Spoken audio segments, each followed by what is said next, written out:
R21, sticking with the directions which say no preliminary data is needed. In general, I can't think of an exception actually that I've seen to this. Without any preliminary data, we do not tend to see these funds. There must be some evidence of feasibility, at least a small one. The R01, the sine qua non of biomedical research, the big award, the most competitive mechanism. So as I said a moment ago, the NIH is encouraging new investigators to apply for R01s. Why are they doing that? What's in it for the NIH? The NIH has become concerned that the average age at which a new investigator gets funded has been going up and up. I want to say now for PhDs, the average age at which a new PhD gets an R01 is in the neighborhood of 42. For an MD, it's around 44. So the NIH has become quite concerned that they're not going to get their best ideas if they continue to see this increasing age at which a new investigator gets funded. So they are amending the review criteria for new investigators. There's more emphasis on feasibility, not just what you've done, but does your research look promising? Do you look promising in terms of your track record, your training? And they right now extended the funding percentile for R01s. So again, I'll look at that a little more tomorrow, but basically the gist of it is this. Let's say at a given institute at the NIH, let's say we're looking at allergy and immunology. And again, this is off the top of my head, I'm making these numbers up, but let's say they're funding to the 10th percentile. So if your grant is in the top 10th percentile, you're going to be funded. Well, you know, as a new investigator, they're extending the percentile up to roughly, again, it depends upon institute, but roughly by 5 extra percentile points. So in other words, if you're a new investigator and your grant comes in on the 15th percentile, yeah, you can be funded. Please. How do they define a new investigator? Good question. What they mean is very, very specific. It has nothing to do with age, by the way, which is a common misperception. New investigator means you have never had an NIH R01. You can have had an NIH R03. You can have had a career award. You can have had an R21. You're still a new investigator. You have not yet had an R01 in your name. You can have been, you could have been a co-investigator on one, not a co-PI, a co-investigator on an R01, but you weren't the PI of an R01. That was covered. So I don't know if you can say a little bit about center grants, because we're based in Anchorage, we're not an academic institution, and so it's very typical for us to partner with other folks in center grants, and then we either have full research proposals or the pilot. And so I don't know what those are akin to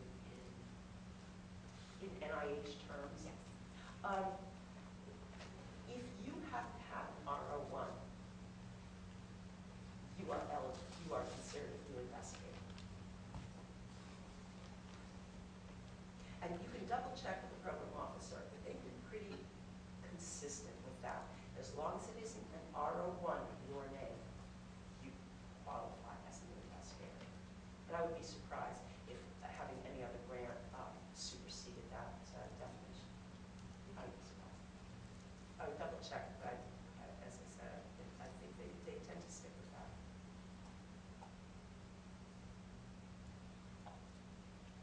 So once we figured out that we're going to the NIH, what type of grant we want, the NIH has made it more complicated lately.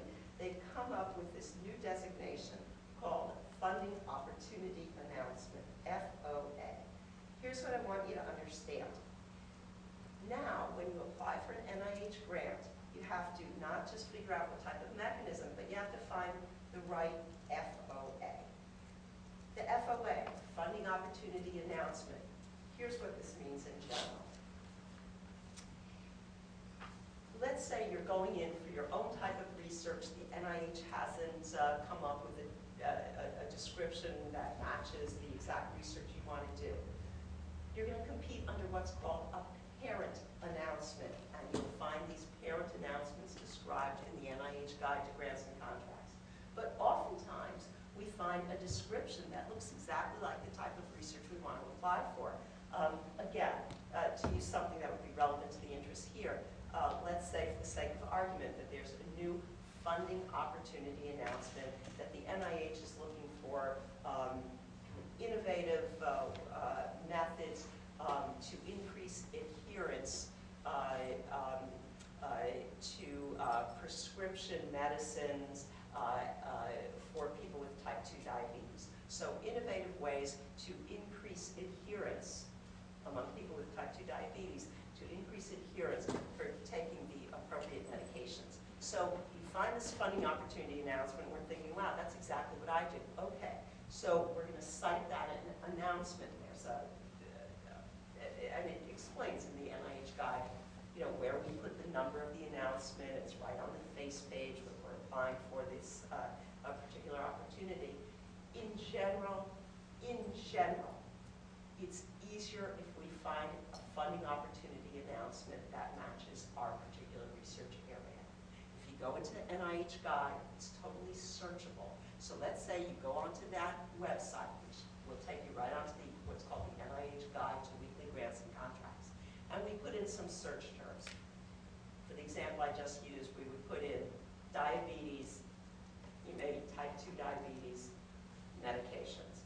And it will pop up with all the relevant funding opportunities. If you don't find one that's a match, doesn't mean you can't apply, but you're going to go for what's called now a parent announcement. Does that make sense? Is everyone okay with that? And it's just, again, the parent announcement is the general announcement for that type of grant. So it's one that doesn't have a distinct description to it. It's an open competition for an R3, R21, R4. Do plenty of those get funded? You bet.